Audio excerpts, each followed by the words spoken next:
Vamos logo à palavra do Senhor, que diz o seguinte, 2 Timóteo, capítulo 4, eu quero fazer primeiramente leitura do versículo 1 até o versículo 5, e depois nós vamos meditando aí, versículo a versículo, na palavra de Deus.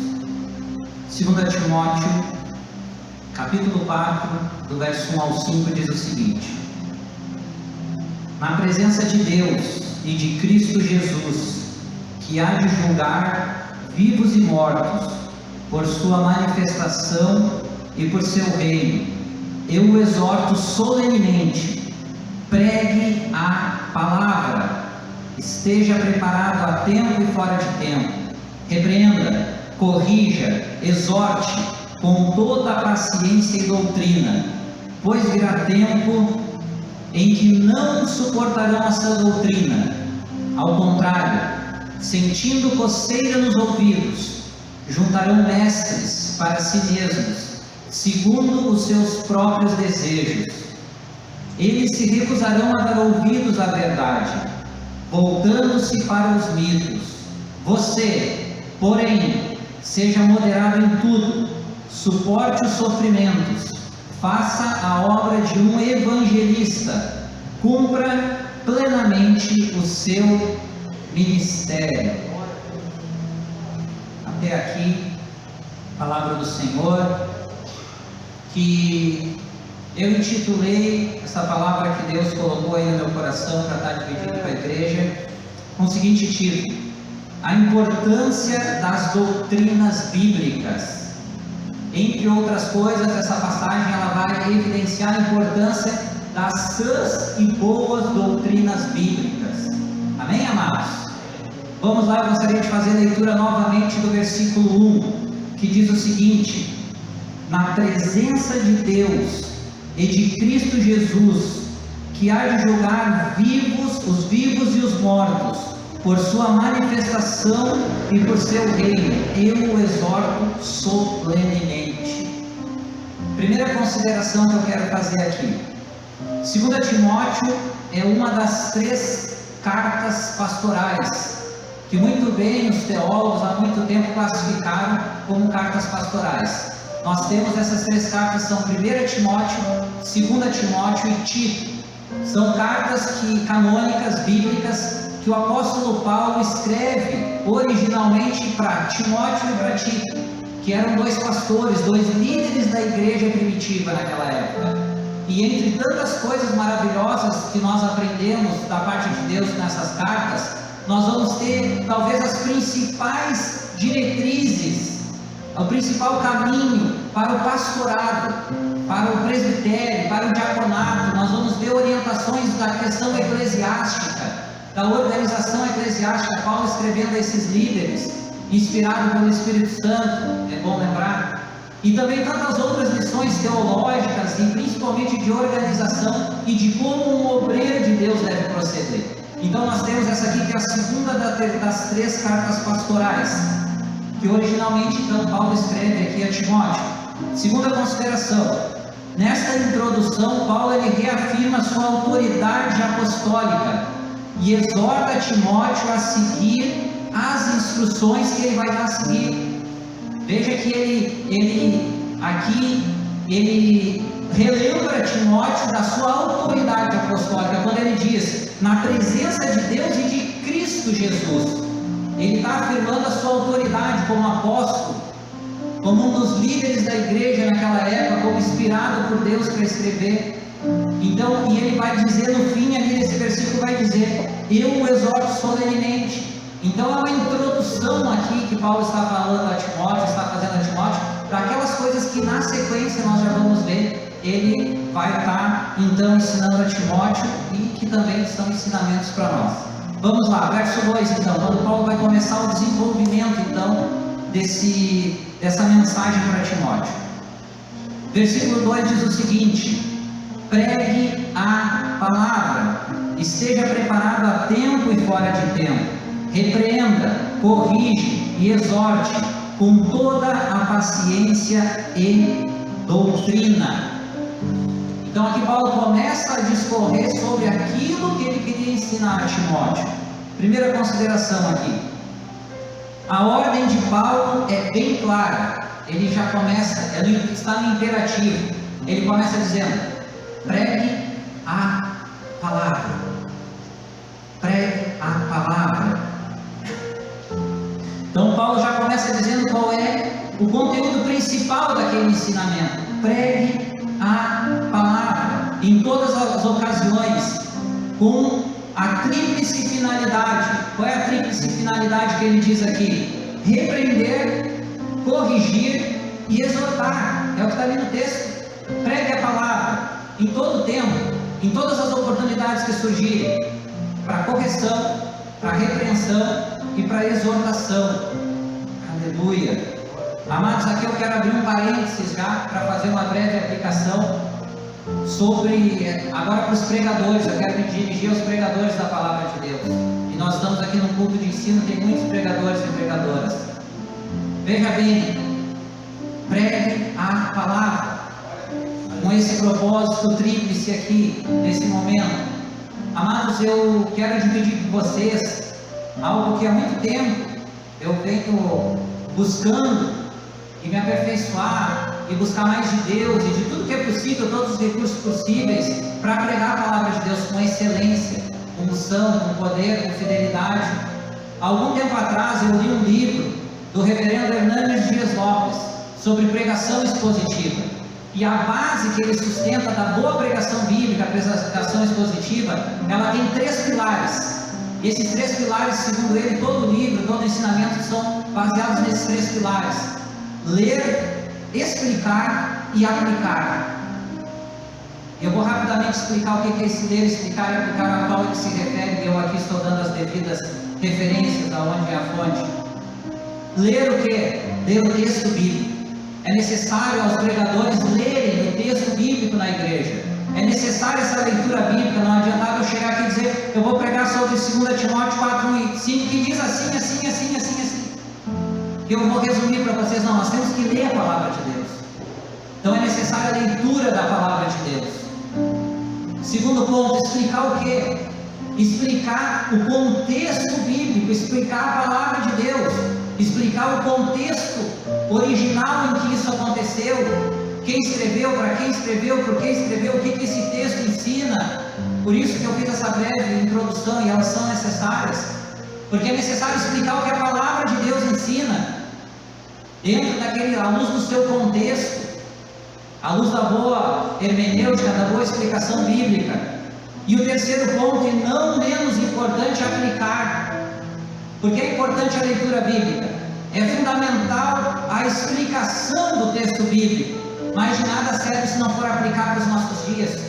A aplicação é o que? É aquilo que nós aprendemos com a palavra de Deus e nós aplicamos na pregação.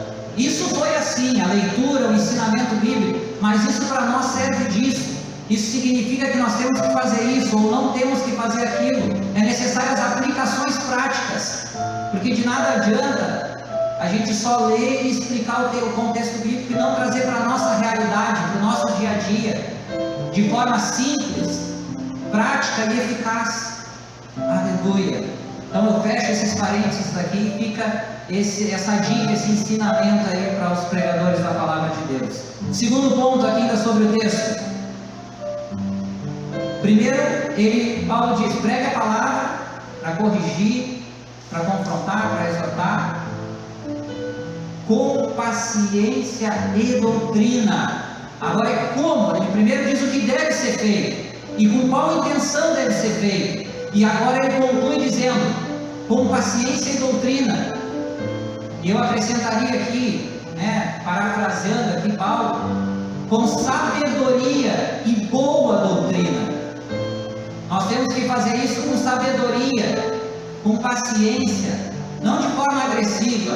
Nós não pregamos aqui mesmo uma palavra de exortação como dessa noite para matar ninguém, para assustar ninguém, para jogar ninguém pelo precipício, não. É para que nós possamos olhar para os nossos erros, segundo a palavra de Deus, e que nós possamos ser exortados, confrontados, que nós possamos nos corrigir com paciência, com amor, com sabedoria e segundo a boa doutrina. Que doutrina que Paulo está falando aqui? A doutrina bíblica. aleluia, as boas doutrinas de Deus. Louvado seja Deus por isso. Então Paulo aqui nesse versículo, ele já diz do que se trata o ensinamento. O que fazer, com qual propósito e como fazer. Nesse versículo 2 tem tudo isso aí de lição. Aleluia. Vamos continuar aqui então, porque até aqui tranquilo. Agora Paulo, no versículo 3 e no versículo 4, ele vai apontar um sério problema. Um sério problema que aconteceria na igreja e que vem acontecendo ao longo da história do cristianismo. Vamos para o versículo 3 e o verso 4, que diz o seguinte: pois virá o tempo em que não suportarão a sã doutrina, ao contrário, sentindo coceira nos ouvidos, juntarão mestres para si mesmos, segundo os seus próprios desejos. Eles se recusarão a dar ouvidos à verdade, voltando-se para os mitos. Primeiro ponto aqui. Paulo então anuncia que chegará um tempo em que as pessoas não irão querer seguir as boas doutrinas. Ele já começa dizendo que chegará um tempo que não suportarão a sã doutrina. Então Paulo, sendo usado por Deus, pelo Espírito Santo, já diz, vai chegar um tempo em que eles não vão suportar, que muitas pessoas não vão suportar as sãs doutrinas, as boas doutrinas da parte de Deus. Segundo ponto, essas pessoas buscam falsos mestres, que ensinam segundo os seus próprios desejos. Veja que Paulo aqui, ele não acusa diretamente os falsos mestres, mas ele levanta a questão, dizendo que eles vão sentir coceira nos ouvidos, e que as pessoas juntarão para si falsos mestres, segundo os seus próprios desejos.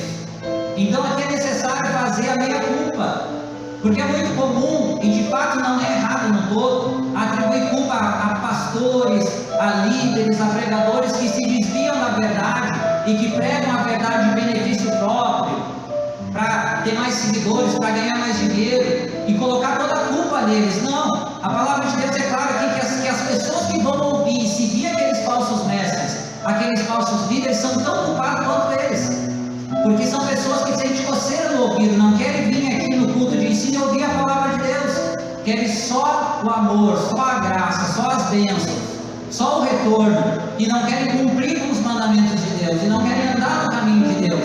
São pessoas que sentem coceira no ouvido, e elas vão procurar esses mestres, que vão falar o quê? O que elas querem ouvir, que vão pregar o quê? Ensinar o quê? O que elas querem para elas, e não o que Deus quer para elas necessariamente. Então aqui é necessário fazer essa meia-culpa. Quem prega, quem ministra e distorce ou torce a palavra de Deus, tem responsabilidade. Eu vou falar disso, porque a palavra fala disso aqui mais para frente.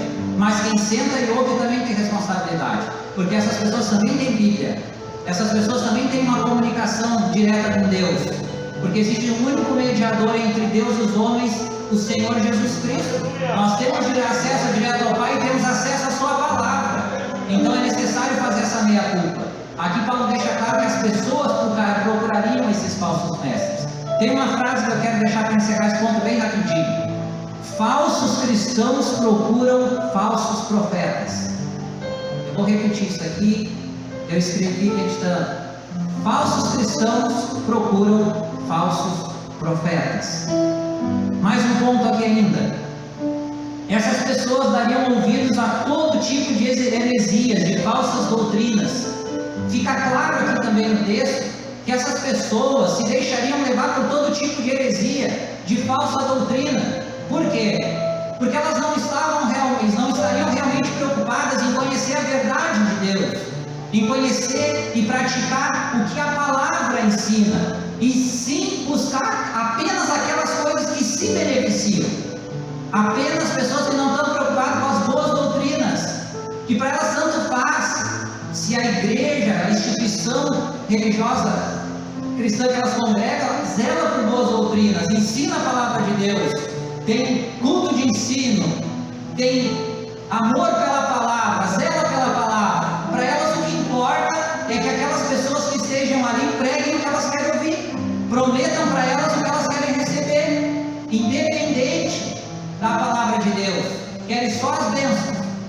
só as bênçãos de Deus, mas não querem Deus das bênçãos. Então isso é evidente. E com isso o que acontece? Acaba caindo em várias falsas doutrinas, várias heresias, porque não é essa preocupação que a igreja tem e que as pessoas que congregam ali têm. Aleluia. Último ponto ainda sobre esses versículos.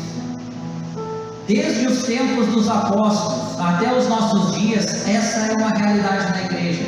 Quando Paulo aqui diz que vai chegar os tempos, tem muita gente, muitas pessoas, eu já vi muitos dizendo, esse tempo é agora. Não, porque o que está acontecendo aí é só entrar na internet, é só pesquisar, e meu Deus, é agora, é para nós.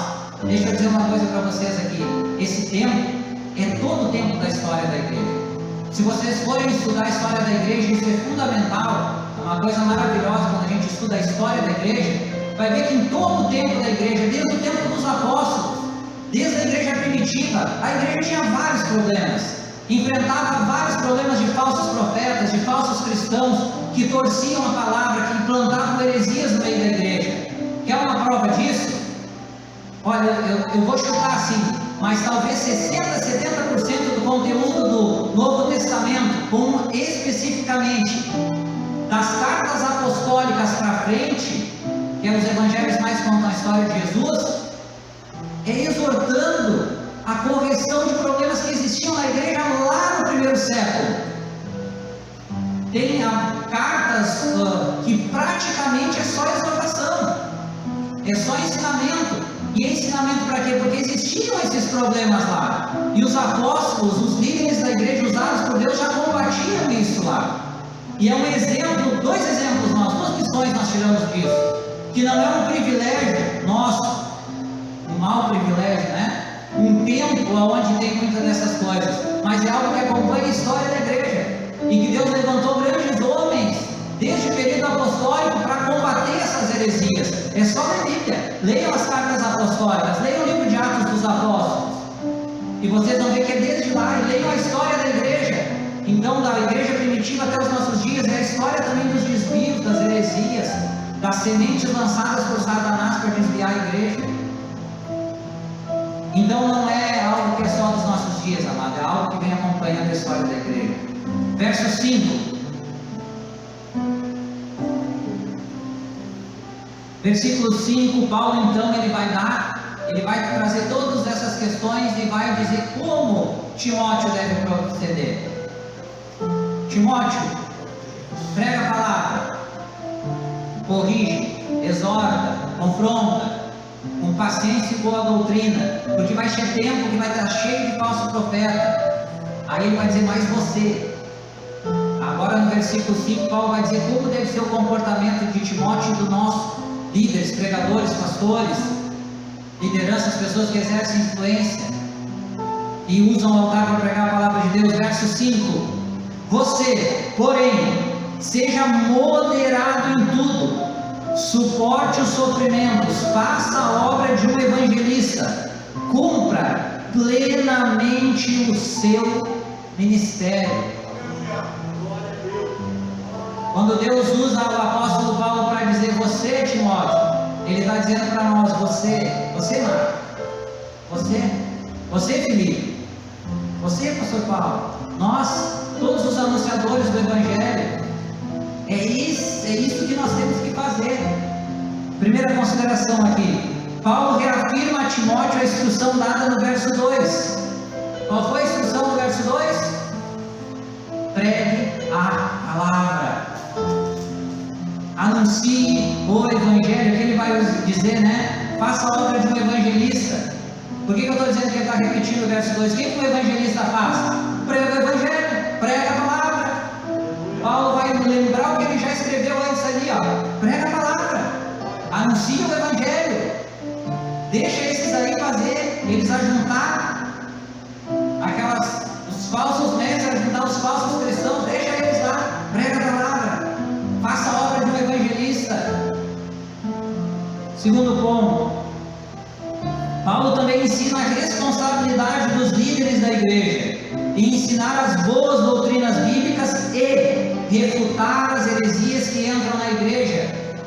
Paulo também está nos ensinando, a palavra de Deus está nos ensinando aqui que além de pregar a palavra, é responsabilidade dos líderes, dos pastores, dos pregadores da palavra de Deus, daqueles que exercem liderança, não só pregar a palavra, mas refutar as heresias, refutar elas, combater elas, ter coragem de pregar contra elas.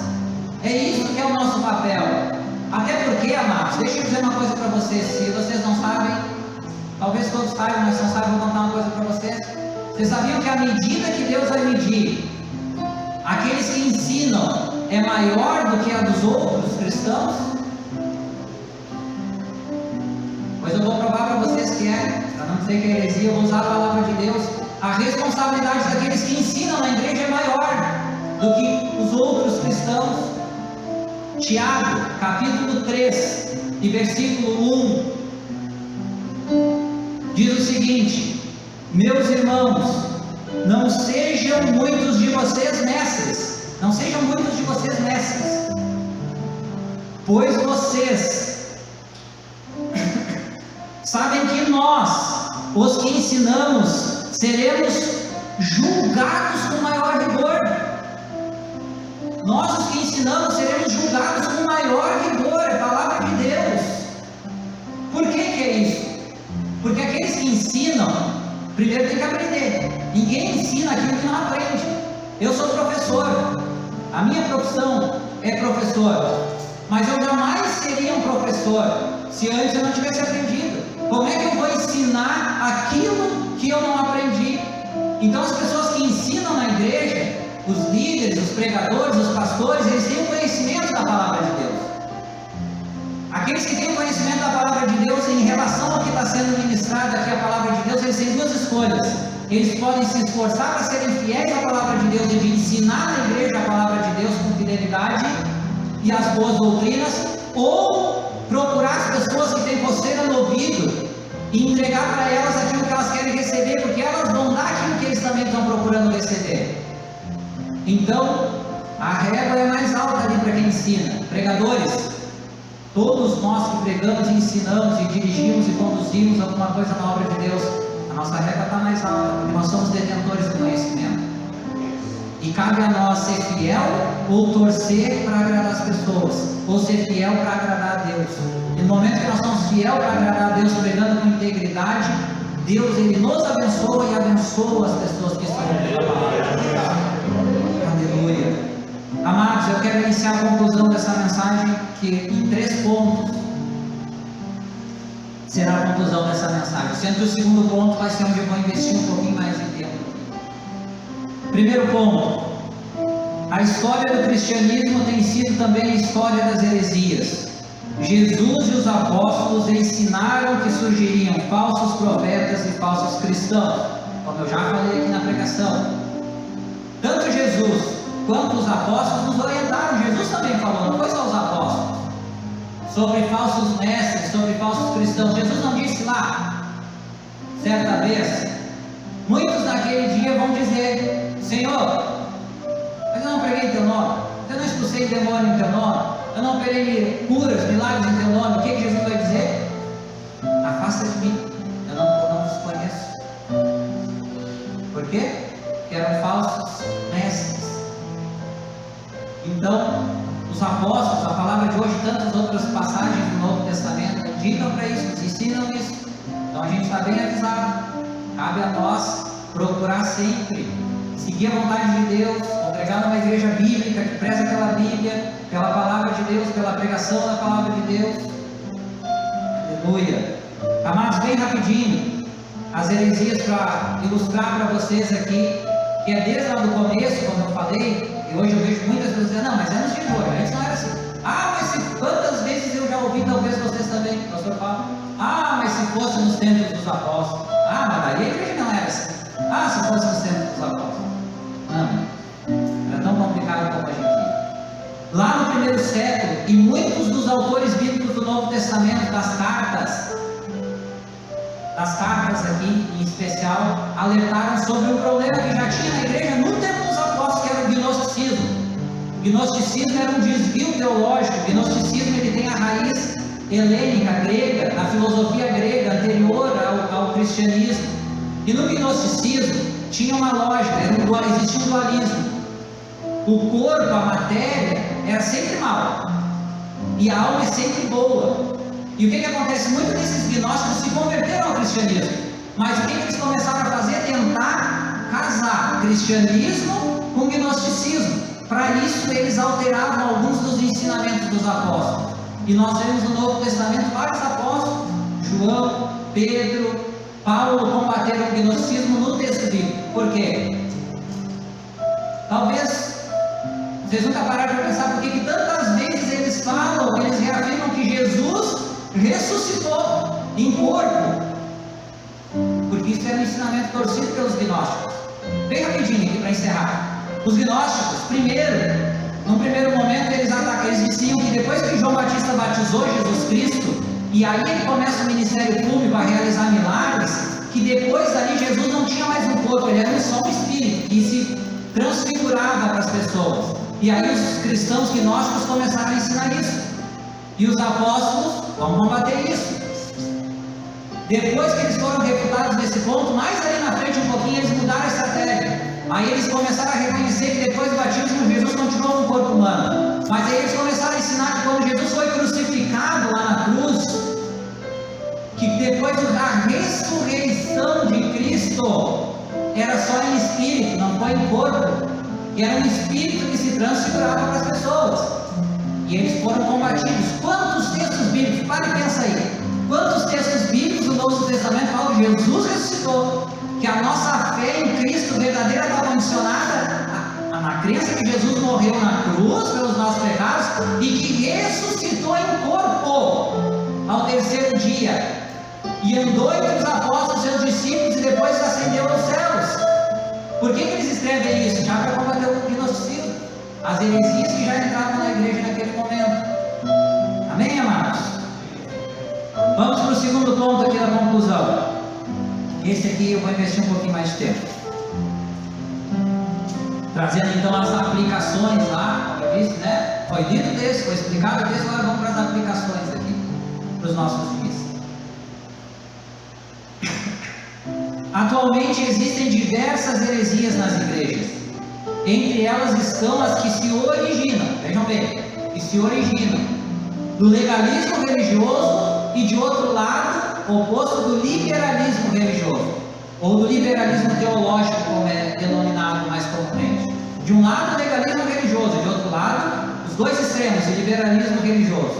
Vamos lá, bem rapidinho. O legalismo religioso, ele enfatiza demais as obras humanas e propõe que muitas das coisas são pecaminosas, mesmo que a Bíblia não ensine que são.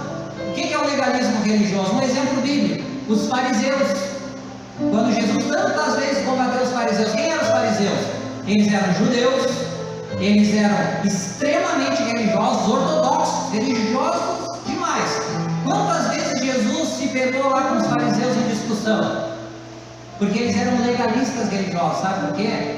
Exteriormente eles tinham uma capa, uma farda de religiosos extremos, eles iam para as esquinas e oravam, eles andavam com o rosto desfigurado nas ruas para as pessoas saberem que eles estavam jejuando, eles davam as suas ofertas e faziam cerimônias em relação àquilo, era externo.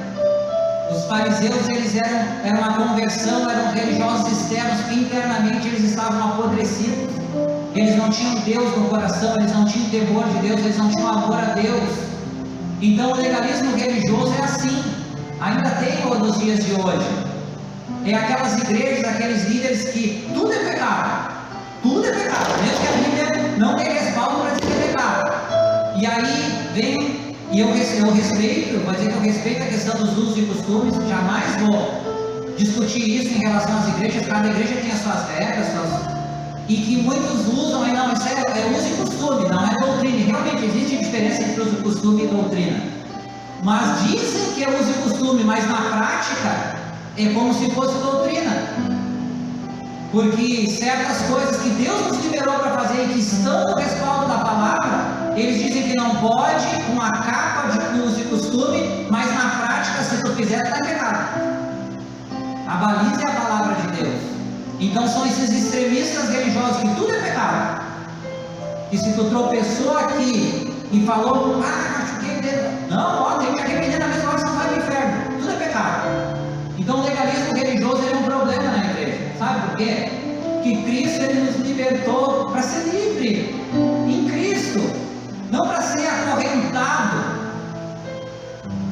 Cristo ele nos libertou. A palavra de Deus diz que nós temos um fardo, o fardo dele é leve, e tem um fardo, mas é leve. E aí os legalistas religiosos, o que eles querem fazer? Está muito leve esse fardo de Cristo, eu vou botar mais um pezinho, mais outro pezinho, mais outro pezinho, um fardo que nem Cristo botou sobre as nossas costas. Então isso é o legalismo religioso, isso tem que ser combatido.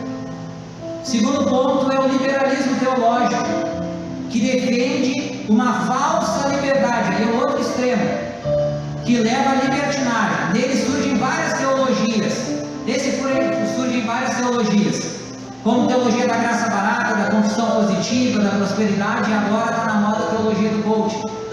Tudo isso são desvios teológicos, que tem a raiz lá no liberalismo teológico, que começou lá no século XVII com o iluminismo, visões humanas entrando dentro da teologia, dentro da igreja. E aí surgem todos esses desdobramentos ao longo do tempo, isso vai se desdobrando. Resumindo, a graça barata, eu vou falar bem rapidinho sobre esses pontos aqui. A graça barata, ela oferece um falso evangelho, somente de facilidades e bênçãos, e suprime a necessidade da santificação. Em suma, a graça barata é só bênção, é só amor, é só prosperidade, suprime, ela acaba suprimindo a santificação, sendo que Judas, versículo 4, Judas tem só um capítulo, diz o seguinte, Judas 1 e 4, pois certos homens, cuja condenação já está sentenciada há muito tempo, infiltraram-se dissimuladamente no meio de vocês. Estes são ímpios e, preste atenção, o que eles fizeram? Transformam a graça do nosso Deus em libertinagem, transformam a graça de Deus em libertinagem, e negam Jesus Cristo, nosso único soberano Senhor. Esse negam aqui não quer dizer que eles transformam em libertinagem e dizem verbalmente, eu nego Cristo. Não, eles negam Cristo porque eles transformam a graça de Deus, a liberdade de Deus em libertinagem, e dessa forma eles negam Cristo. Mais ainda, Romanos 6 e 22, que diz o seguinte, mas agora vocês foram libertos do pecado. Nós também, como é que nós somos libertos do pecado? Através da confissão de fé em Jesus Cristo e na conversão. Nós somos libertos do pecado, fica lá na cruz a culpa do pecado, que nos leva à condenação. Mas ele continua, e se tornaram escravos de Deus.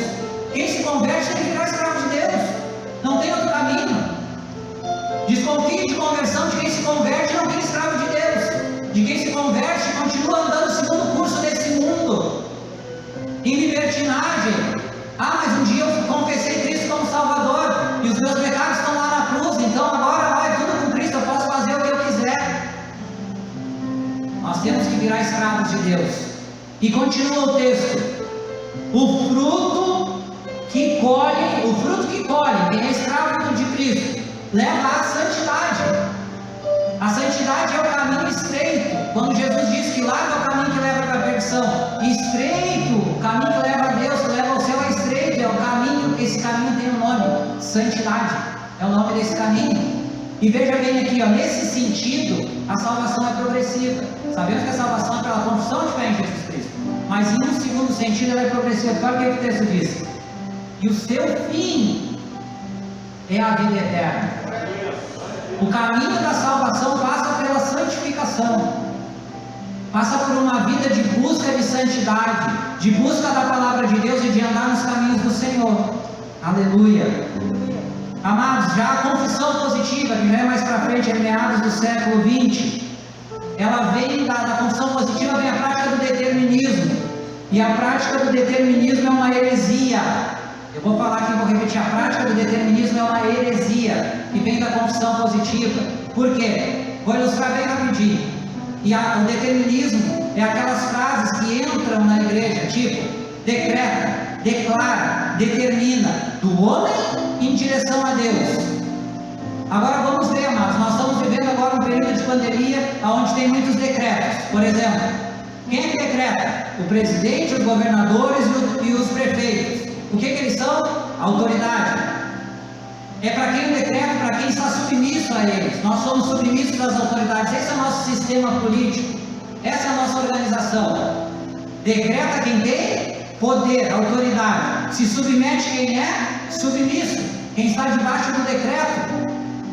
E nós vemos tantas pessoas caírem nesse enredo da confissão positiva, do determinismo, que é o quê? Eu decreto a minha vitória, eu declaro a minha vitória, são sinônimos, eu determino a minha vitória. E parece que o segredo qual é? Terminar a frase em nome de Jesus. Termina a frase em nome de Jesus, é como se pegasse um carimbo, pum, deu, autenticado, isso aqui está aprovado. Agora bem rapidinho, imagina Deus, eu fico imaginando, vou fazer um exemplo usando a minha pessoa, para não ofender ninguém. Deus, eu determino, eu declaro, eu decreto que o ano que vem, 2021, eu vou ter um carro zero, em nome de Jesus. Aí eu fico imaginando Deus ouvindo essa minha oração. Ah tá, peraí Marcos, faltou tu me dizer qual é o modelo, qual é a cor, que faixa de preço, porque tu não me deu tão específico assim. Quem sou eu para determinar algo para Deus? Quem sou eu para declarar algo para Deus? Aleluia, está errado, irmãos. O Deus é soberano, Deus é poderoso e nós somos os subordinados. O que seria de nós sem a graça e a misericórdia de Deus? Não seria nada. Nós seríamos, nessa vida nós estaríamos desgraçados e na eternidade nós estaríamos desgraçados. Se não fosse a graça e a misericórdia de Deus. Não é assim que a gente chega a Deus. Determinar, declarar esses tipos de situações é querer dar ordem para Deus. E quem somos nós para mandar em Deus? Agora a palavra de Deus ensina como nós temos que chegar em Deus. Filipenses 4:6, que vai dizer o seguinte, veja bem, Paulo ensinando: não andem ansiosos por coisa alguma, mas em tudo, eu vou repetir, mas em tudo, pela oração, que é falar com Deus, e súplicas. Suplicar é chorar, é clamar por misericórdia a Deus. Isso é suplicar, é se derramar na presença de Deus. A palavra de Deus ensina que aqueles que se humilham para o Senhor serão exaltados. Aqueles que se humilham para o Senhor serão exaltados. E com ação de graças, orar, suplicar, já agradecendo. Ai, irmão Marco, mas como é que Paulo escreve esse negócio aí? Se tu pediu, como é que tu já vai agradecer? Porque se Deus fizer, glória a Deus. E se Deus não fizer, glória a Deus também. O Felipe falou antes aqui, Paulo tinha um espinho na carne, ele pediu para Deus tirar. Ele orou, ele pediu para Deus tirar, e era justa a oração. E o que Deus vai dizer?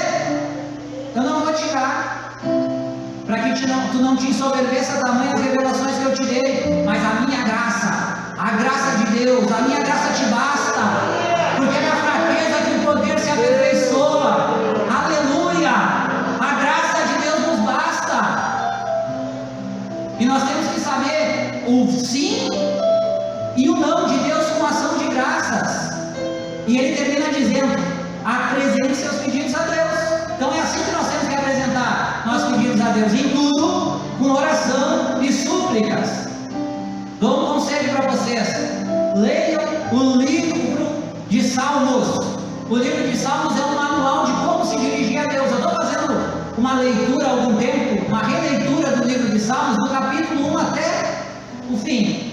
E eu estou pegando o meu marca-texto na minha Bíblia, nessa aqui, e estou grifando todas as vezes que o salmista se direciona a Deus. Sabe o que eu encontrei lá em dezenas de vezes? Oração, choro, clamor, súplica. O desespero do salmista pedindo socorro. Sabe o que eu não encontrei? Nenhum deles declarando, decretando, determinando que Deus tem que fazer o que eles querem. Aleluia. Por fim, as heresias, elas entram sutilmente na igreja. Isso é muito importante para encerrar isso aqui. E o terceiro ponto eu prometo que é bem rapidinho. As heresias, elas entram sutilmente na igreja, não é algo escancarado, não é algo que Satanás mostra, tira a venda e diz: eu sou Satanás, essa aí eu que plantei na igreja. Não, elas entram sutilmente na igreja. com uma proposta boa, aparentemente são boas, mas elas se tornam armas poderosas nas mãos de Satanás. Aparentemente ela é boa, porque todas essas, a teologia da graça barata, do coach, da prosperidade, da condição positiva, presta atenção no que eu vou dizer, todas elas trazem verdades bíblicas, sim, trazem, porque Deus quer nos abençoar, inclusive materialmente, fisicamente, e nós temos que procurar Deus por todas as coisas. O problema é que todas elas enfatizam essas coisas e suprimem o resto. A teologia do coaching, que é a moda agora, o poder está comigo, o poder está dentro de mim, você tem que estimular, é o que eles ensinam, eu tenho que estimular. Eu lembro quando eu era criança, tinha aquele desenho, o He-Man, tirava a espada e dizia, eu sou, pelos poderes de Grayskull, eu tenho a força, é isso aí, é a síndrome do He-Man lá, está dentro de mim, quando na verdade, nós não podemos confundir confiança e fé com isso. Confiança e fé é uma coisa, nós temos que ter confiança, ser positivo e ter fé, mas isso não. O poder não está dentro de mim, o poder está em buscar Deus, o poder está no Espírito Santo de Deus que age em nós e que age através de nós, que nos abençoa. E todas elas trazem um pouco de verdade. O problema é que elas enfatizam só naquilo e esquecem o resto. Focalizam naquilo e suprimem o resto. Muito cuidado, nós temos que ter muito cuidado, isso tem que ser combatido. Terceiro e último ponto, eu vou encerrar. Devemos aprender, pregar e ensinar as verdades bíblicas, refutando as heresias, para vivermos segundo a vontade de Deus e congregarmos em uma igreja comprometida com as sãs doutrinas bíblicas. Até agora eu estava falando do veneno, agora a conclusão é o antídoto. É aprender a palavra, pregar a palavra, ensinar a palavra na igreja e combater as heresias, sim, para que nós tenhamos uma igreja bíblica, uma igreja que segue a vontade de Deus e que não deixa essas coisas se alastrar, e quando elas começam a entrar na igreja, que os líderes, os pregadores, os pastores, eles combatam isso, porque nós vamos ter que prestar conta para Deus. Eu prefiro a rejeição de certas pessoas do que a rejeição de Deus. Eu vou ter que prestar conta de cada aula de teologia que eu dei. Eu vou ter que prestar conta de cada vez que eu subi num altar e peguei um microfone para pregar a palavra de Deus. E isso não é nada. Eu vou ter que prestar conta a Deus, porque isso não é nada comparado com a rejeição de um ou outro. Eu prefiro que algumas pessoas aqui não aceitem bem a pregação dessa noite, mas que Deus saiba que eu estou pregando a palavra dele, porque o meu compromisso, o meu chamado é para pregar a palavra de Deus, é para ensinar a palavra de Deus, aleluia, e combater sim as heresias, e que Deus levante o desejo do meu coração, pregadores e pregadoras e líderes e lideranças, que se unam pelas boas doutrinas bíblicas, pelas sãs ensinamentos da palavra de Deus. Aleluia. Querido e amado Deus, eu te peço, Senhor, que o Senhor venha a tocar cada coração, cada mente que ouviu a pregação da palavra nessa noite, Senhor, e que o Senhor trate com cada um de nós, inclusive comigo, Senhor, para que nós venhamos a buscar, Senhor, cada vez mais a Tua palavra, o Teu amor, a Tua graça, e que o Teu Espírito Santo nos convença, Senhor, do erro, e que nós possamos andar em santidade, e que o nome de Jesus seja glorificado. Amém.